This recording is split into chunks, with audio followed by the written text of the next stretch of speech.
back in the day, when I was a young 23-year-old dude, I thought I had it all. You know, I've been around the streetwear industry since I was 16 years old. I started my brand at 23, 24, and I was looking at it from such an outside lens. I thought that I could just come in and just dominate, right? It's almost like when you at a basketball game and it looks so easy from the bleachers, right? But then when you actually get in the game, you like, this is real shit. So that was kind of like my mentality, which is a nasty and a flawed mentality coming into this industry and into this game. So when I came in, you know, I was like, oh, like I'm gonna make $1 million off my first shirt, all this shit, you know what I mean? And I've literally only made $2,500, not in a month, not in a day, but a whole entire year with my clothing brand. You know what I'm saying? So when people talk to me and be like, oh, like the world isn't valuing my brand, bro, trust me, if you're seeing $2,000 in a day or $2,500 in a month or more than that, it's like you can do it, because with me, I literally only saw $2,500 in a whole entire year at the age of 24 on top of that, or 23, 24 on top of that. So you can only imagine what was going through my mind. You know, is this really for me? I'm seeing my peers surpass me, people getting married early, you know, graduating college, corporate jobs, and I'm sitting here with Top Ramen, $500 and an LLC. Like, I gotta make this shit happen, you know? So when I came into it with that flawed mentality and I only saw $2,500 and my next products that I was doing, that shit just wasn't working for me. That's when I really came down to the conclusion of like, okay, like if I'm going to do this, I really have to do this. So then once I doubled down and put my life on the line for it, literally like 15 months later, I literally went from a person that saw $2,500 in a year to doing well over $10,000, $15,000 a drop. So getting those lessons, you know, and as I continued on and I went from my first office to my second office to my third office and getting my first employees and my second employees and building out this team, you know, like the peaks and valleys that I went through over the years within my own self and running the game myself, I come to the conclusion to realize that if you don't have these three things that I'm about to discuss with you in this video, if you don't have these three things with your clothing brand, you're doomed and you're screwed. The first thing is knowledge, right? A lot of people, they seen everybody on TikTok and YouTube and Instagram, and they got the little mini warehouses, or they out of their mom's house with their clothing brands and stuff like that. And it looks dope, right? And it looks easy. It's perceived to look very easy, right? But then when you actually do it, you're like, holy shit, like, I don't think I'm built for this. And a lot of people have such a delusion reality, not just to running a brand, but just in business in general. It's almost like when you see Stephen Curry shooting a basketball, right? It's like, yeah, he can make so many threes in a row because he done more reps probably than anybody else in the world. So what makes you think that you're going to come in and get championships like Stephen Curry when you probably never even shot a basketball before? So it's the same thing in like entrepreneurship and running a brand just in general. I see a lot of people, they come into this and then they go get conventional knowledge and then they get back conventional results and then they wonder why they're still stuck in the same place. When one, they not even listening to a person that has done it at least 5 to 10 years. They listening to some snotty-nosed kid that just 90 days ago, he didn't have a brand. He took his mom's Amex, ran it up on TikTok or whatever it may be. And now that kid is trying to teach you when he don't even know what the fuck he's doing. So I always looked at it as if you're lacking knowledge and understanding when it comes to the marketing, the sales, the production, and the design for your clothing brand, I don't care who you are, you're going to fail. Because at the end of the day, when you're going against people at the top of the hierarchy, imagine a Michael Jordan, right? And then even at the second tier of the hierarchy, you got like a Scottie Pippen. And this is tier talent, right? And then even at the third pillar, you got whoever, let's just say me. It's like,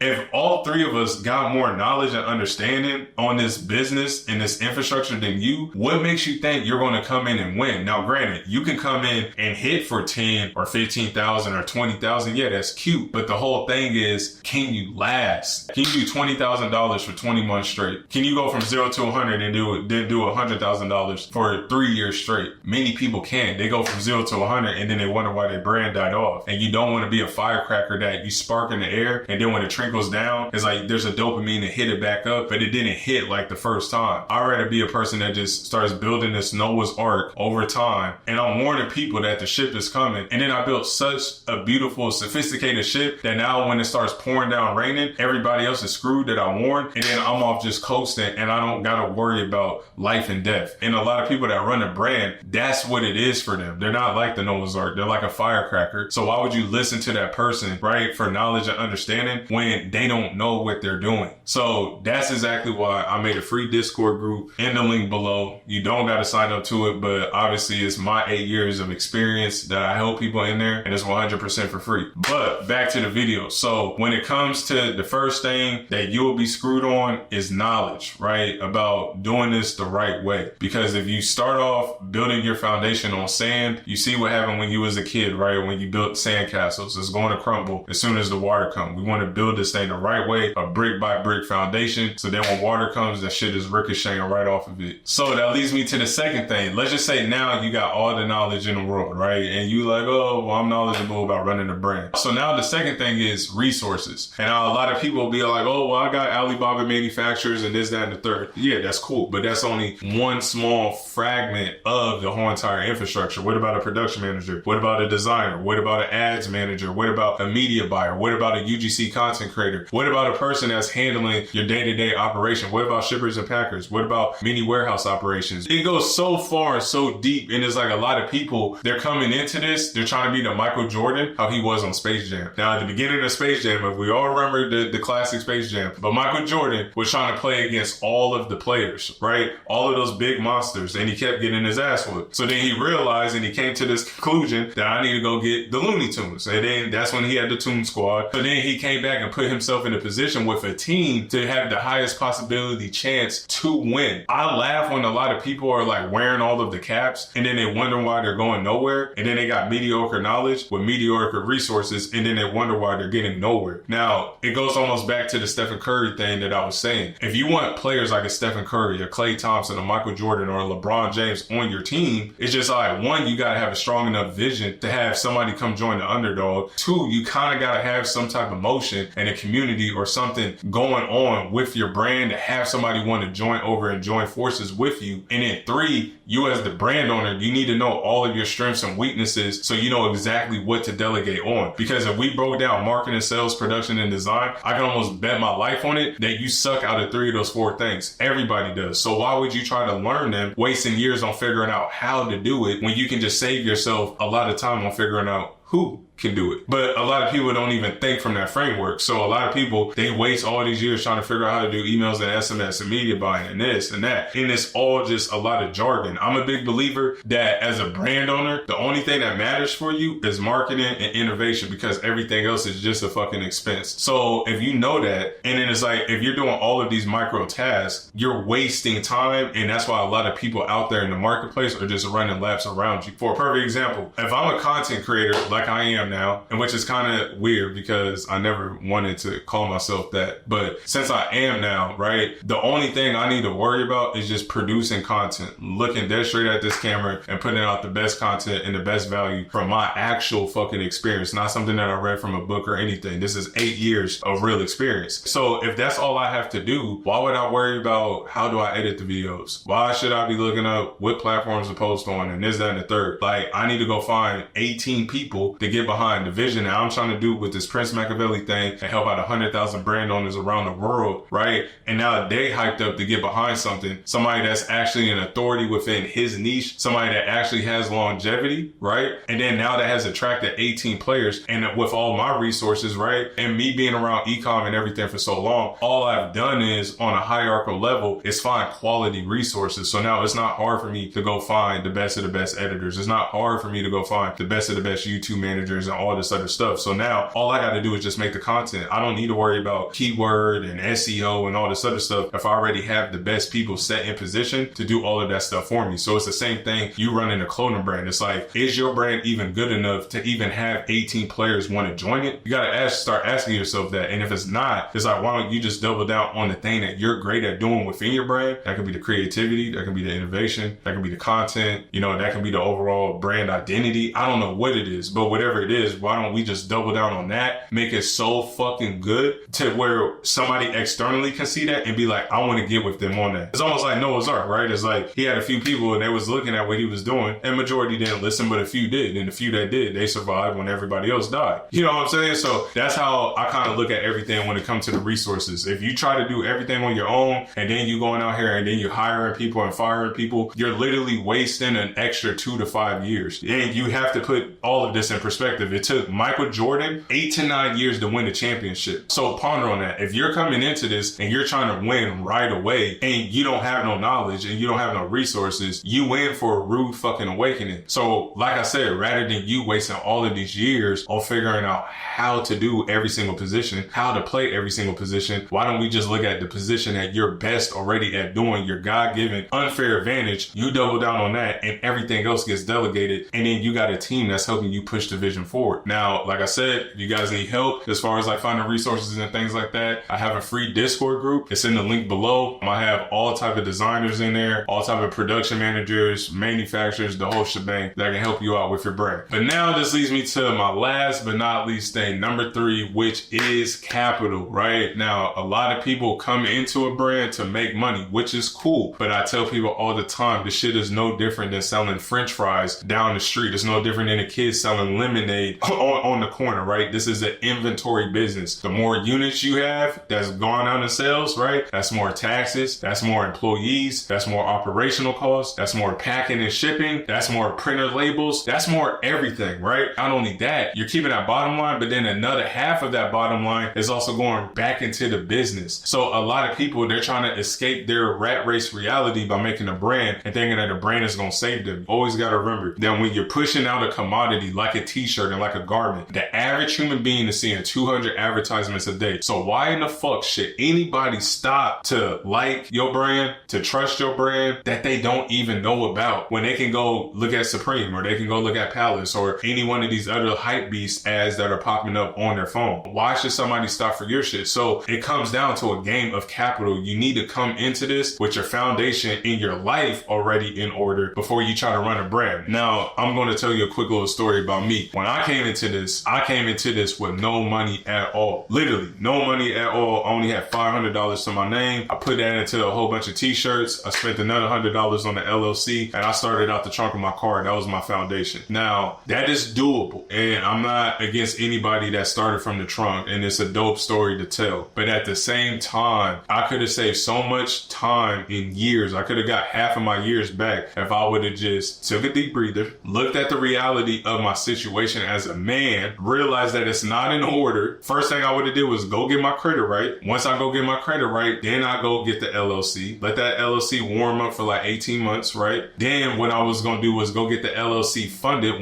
because obviously my credit is right. So now I'm not looked at as a liability to the bank anymore. I'm looked at as an asset. So now since I'm looked at as an asset and I got the LLC, now the bank is going to want to be my best friend because they want me to house my business in their bank. So then once I would have done that, then I would have got funded $50,000 to $150,000 at a 0% APR. And those that don't know what APR is, that means interest. So basically I would have got $50,000 to $150,000, 0% interest for 12 to 18 months. I know some people in the comments are like, well, bro, you got to pay that back. Yeah, so fucking what? Like you haven't even paid your whole fucking life back, right? And majority of people watching this, lives have been wasted for doing nothing. So it's like, I would have rather bet on myself with $50,000 to $150,000 rather than just sitting there like trying to plow away at kibbles and bits of money when the reality was my foundation as a young dude, my life was not in order. Now, granted, did I get up out of those trenches? Yeah. Did it take a long time though? Yeah. And a lot of people, they don't have a long time to put into their brand like that, right? People want things now. And if you're trying to get things in the quickest way possible, I'm telling you that's looking at me in this camera, go get your personal credit right. And once you go get your personal credit right, go get an LLC. Let that thing age for 2 years. You get all the knowledge that you need to get. You get all the resources that you need to get. So then 2 years from now, and once your credit has gotten rebuilt, now you can go get funded $150,000. Now we're taking that money and rather than throwing spaghetti at the wall like you've been doing, hoping and praying that you're getting the right manufacturers and you're going to get orders and all this other stuff. And now you'll have a whole entire A through Z blueprint on exactly what to do with your clothing brand. And that is why I tell people all the time, if you don't have those 3 things, you are screwed. So the conclusion of this video, if you don't have knowledge and understanding about this game, about this industry, and about the infrastructure of actually running a brand the right way, if you don't have the resources, right? If you don't have the media buyers and the production managers and designers and all these other tangible things that you need, and then at the same time, if you don't have capital to even go buy those resources, because LeBron James and everybody costs money. So if you want LeBron on your team to actually go out there and win, he's going to cost money. So rather than you using your hard-earned dollars, why don't you just go look in the mirror, take a deep breather, get your foundation right as a man, go go get all of that capital. So now you can go buy those resources. So rather than you wasting years on figuring out how to do it, now all you just found was who can do it for you. And that's their skill set and that's their God-given ability. And now they are getting you to the finish line a whole lot quicker rather than you wearing all the caps by yourself. But like I always tell you guys, divorce from the result, embrace the craft, and I promise you the result will come a whole lot quicker. That being said, love is love. I'm out. Peace.